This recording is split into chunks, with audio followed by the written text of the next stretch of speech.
અરે મારા સ્કૂલના ખાસ ભાઈબંધના લગ્ન આવે છે તો મારે જવું પડશે એના લગ્નમાં. ક્યારે છે? જઈ આવીશું, બીજું તો શું. જઈ આવીશું નહીં, જઈ આવીશ. મારે એકલાને જવાનું છે. કેમ એકલા એટલે?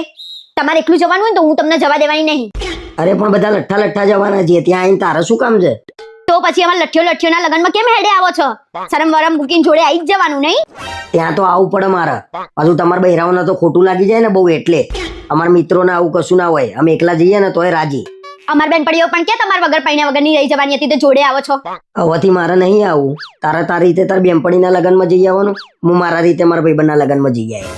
હા વાંધો નહીં, પણ આ વખતે તમે મારી બેનપણીના ત્યાં નતા લઈ ગયા ને એટલે તમારે નહીં જવાનું. પણ આ વખત તો જવા દે, પેલાને ખોટું લાગશે. હવેથી હું તારી બેનપણીના ત્યાં નહીં આવું બસ. ભલે ને ખોટું લાગે ને, તમારે મારા જોડે સંબંધ વધારે છે કે ત્યાં, અને મારા બેનપણીના ત્યાં જવાનું થાય ને તો તમારે ગેટ સુધી તો મૂકવા આવવું જ પડશે. આને તો જબરી સજા આપી, જમવાની ડીશ લેવાની પણ જમવાનું નહીં.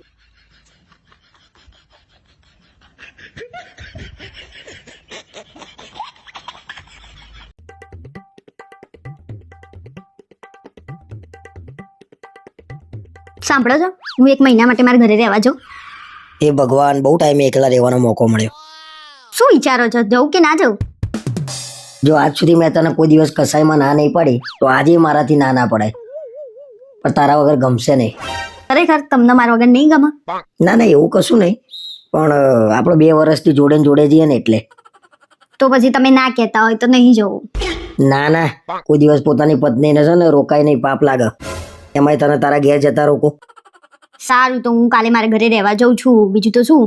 કાલથી તો રાત્રે બધા ભાઈબંધો ભેગા થઈને ઘેર મસ્ત પાર્ટીઓ કરીશું, મજા આવશે.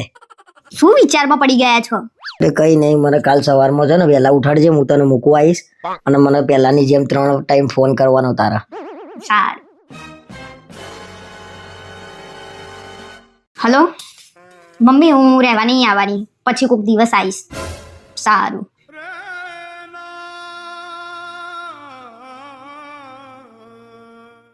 તમને મારા વગર ના ફાવે ને એટલે હું નહીં જવાની. ખુશ ને? બહુ ખુશ. એની માના તો ઉડતું ઉડતું તીર જતું હતું ને પકડીને પાછું લાવ્યો ઘરમાં.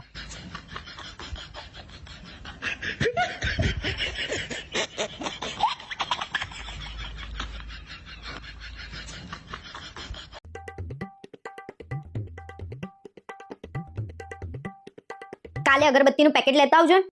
હમણાં તો લાવ્યો તો એટલી વારમાં પતી ગઈ. હમણાંથી હું 2 અગરબત્તી એસી ના, વોશિંગ મશીન ના અને ભગવાન તો કરવાની જ. એટલે ગાડી થઈશું, વોશિંગ મશીન ના એસી ને તો કઈ અગરબત્તી કરાતી હશે. તો મારું કેવું એવું જ છે, વોશિંગ મશીન ને એસી અગરબત્તી કરવા લાયા છો. કેમ ગોળ ગોળ વાત કરું છું? જેવો એ મોઢે કહી દે હેડ. હું વોશિંગ મશીનમાં કપડાં ધોઉં ને એ તમારા મમ્મીને નહીં ગમતા, અને હું ના હોઉં ને ત્યારે એ ધોવે ને એ એમને ગમે છે. અરે એવું ના હોય, એની ઉંમર છે એટલે એનાથી કામ ના થાય. તારાથી થાય તો તારે કરી નાખવાનું. ચલો માન્યું, વોશિંગ મશીનમાં ઉંમર અસર કરે, એસીમાં ઉંમર અસર કરે છે. એનું ક્યાં કોઈ ના પાડે છે? આખી રાત તો ઊંઘીએ છીએ એસીમાં. અરે મને એવું કહેતા હતા, રૂમ ઠંડો થાય ને એટલે એસી બંધ કરી દેવાનું. તારા છે ને આવડી નાની નાની વાતોમાં ખાંચા નહીં પાડવાના, એ આપણું જ વિચારે છે ને. સારું, હું આજથી આપણું સારું જ વિચારીશ. આપણે છે ને હવે બસમાં જ ફરવાનું, ગાડી બાઈક નો ઉપયોગ કરવાનો જ નહીં.